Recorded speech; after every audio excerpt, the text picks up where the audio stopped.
Hello, Internet. If you remember back a couple of episodes ago, I promised you guys I would teach you how to read a scientific paper. And by the way, that's kind of why we're inside this week. I'm going to teach you how to read a scientific paper. And this is, as an example, I decided to use, I don't know if you can actually see this on screen. And yes, that is the title. This is my master's thesis, which was published in the, I don't know if you guys can see that, the Journal of Experimental Biology. Let's just try to focus camera. Oh, it's all backwards to me. Just in case you guys want to look it up.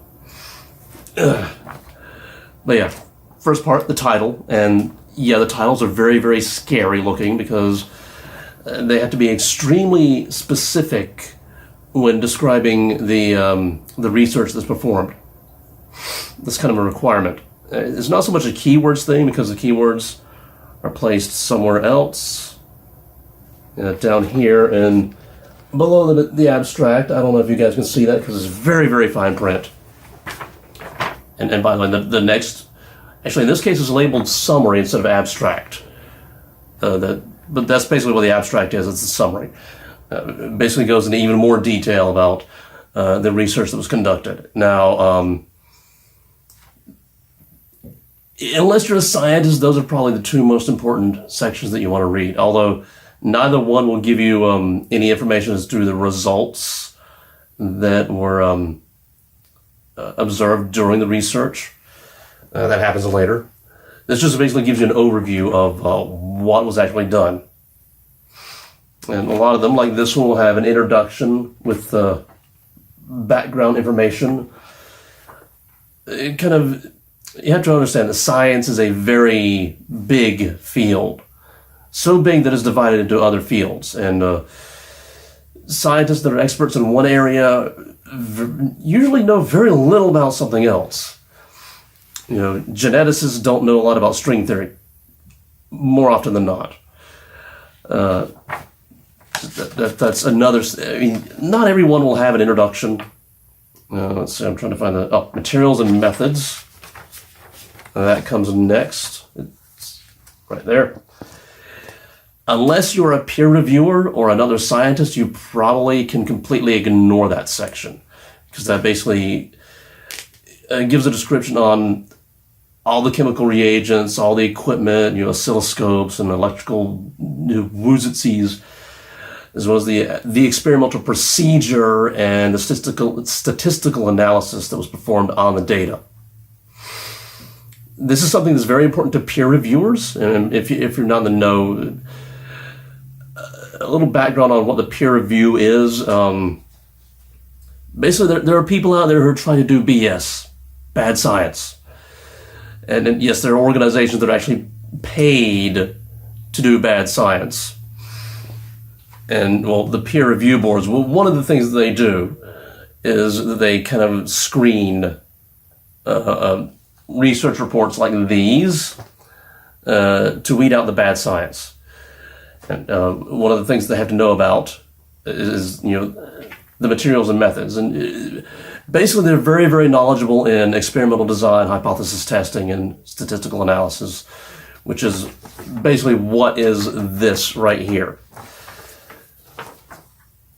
And even if you're a scientist, you can probably ignore this unless you just want to reproduce the experiment, which, by the way, that's another thing that peer review boards do. If the science is very questionable, they will reproduce or pay someone to reproduce the experiment and try to get the exact same results. But that's a little beyond the scope of... I'm kind of rambling at this point. Anyway, unless you're a scientist or a peer review board, you can mostly ignore the materials and methods. Next up that you'll find is the results section. It may also be called data or something else. Basically, that's what it is. It's data. It's basically, sometimes they will report raw data. Other times, the raw data will have like hundreds, if not thousands, of samples. And that's a little too much to print because this does go into print. and printing costs money. So sometimes you won't get the raw data. You'll instead get like condensed data, which will be like basically mean and standard deviation, which is what you're getting right here. And you also see like some charts and figures like here. Basically, it's a report on the actual numerical findings. It's the data that the statistical analysis is run on. And again, if you're not a scientist or a peer review board, you can probably ignore that. And then the very last, usually the very last section is the conclusion, the analysis or discussion. It's called discussion in this case. Basically, this is where the data from the previous section gets interpreted. What does this mean? What do we think it means? What conclusions can we draw? What conclusions are a little ambiguous? Where's there opportunity for more research? That's actually a twofold kind of. There are basically two reasons for where can we do research beyond this. I mean, one, science is about doing more research and learning more about the world. The other reason is that if you're like the head of a research team, you kind of need to make sure you're in a job after this one is done. But basically, this is where all the interpretation happens. So, I mean, okay, let me flip back. Remember how I said that the title and the abstract don't really give you the meat and bones of what was discovered? That's because you get it here in the discussion, conclusion, analysis, whatever it's called. And,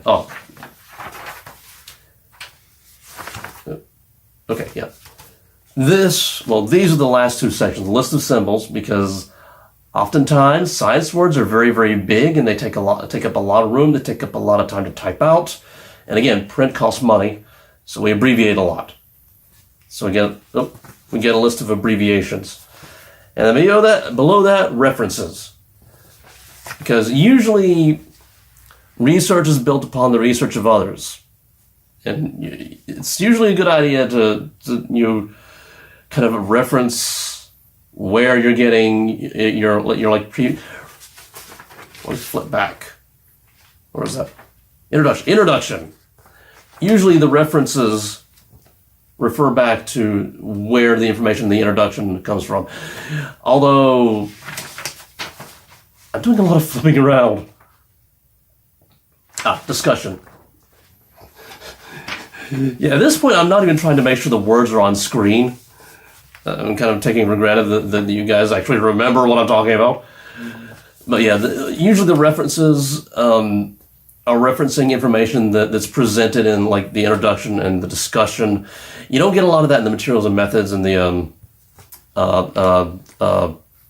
data results thing.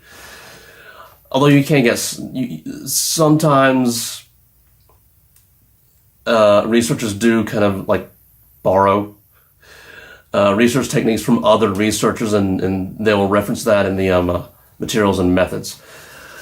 But where am I? Yeah, that's it.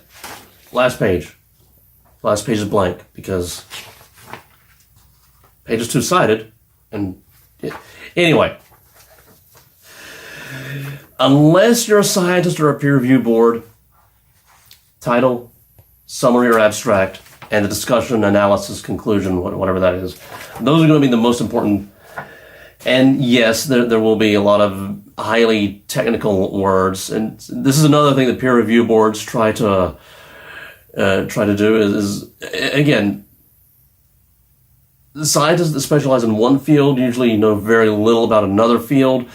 So peer review boards try to make sure that these things are legible or understandable to a broad range of scientists, but even then, the target audience is scientists.